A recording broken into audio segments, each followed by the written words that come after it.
Your comfort zone feels safe, until one day, it doesn't.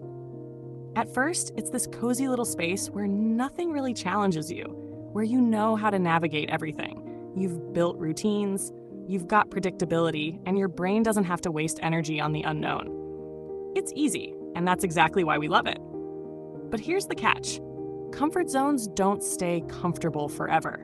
Over time, they can start to feel like a cage you built yourself, and you don't even remember locking the door.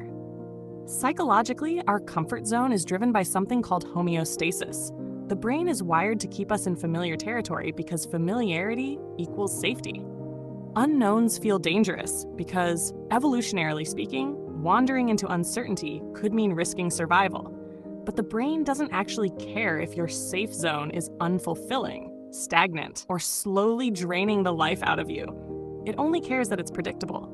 The problem is human beings aren't wired only for safety. We're also wired for growth, and growth requires exposure to discomfort, new experiences, new challenges, new risks.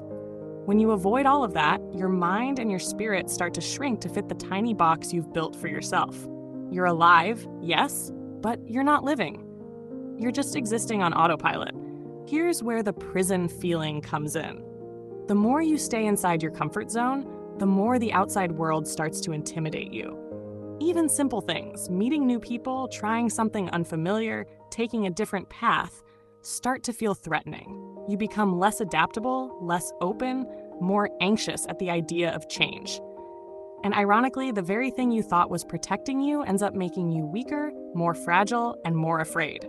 It's like muscle atrophy. If you stop using certain emotional or mental muscles, they weaken. If you don't challenge your courage shrinks.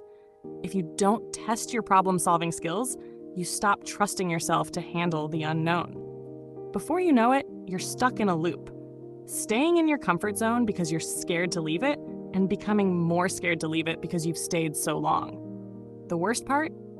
Deep down, you know. You know you're meant for more than this. You know you're not tapping into your full potential, that quiet dissatisfaction, that subtle restlessness.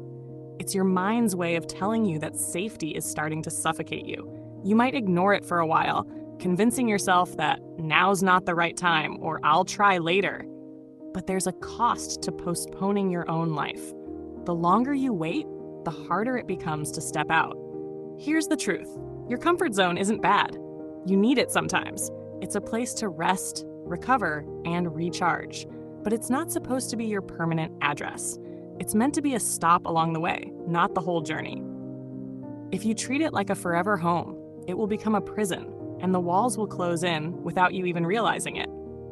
The irony is, the key to that prison has been in your hand the whole time.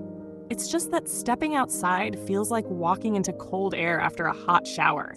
It shocks you at first, and your instinct is to retreat. But if you can stay there long enough, your body adjusts, and you start to feel something you haven't felt in a long time: alive. Growth doesn't happen without risk. Courage doesn't exist without fear.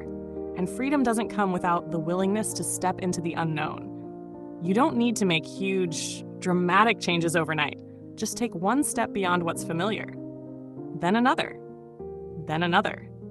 Each time you do, you're not just breaking out of your comfort zone. You're expanding it. One day you'll look back and realize the prison you thought you were trapped in wasn't even locked. And you'll wonder why you waited so long to walk out.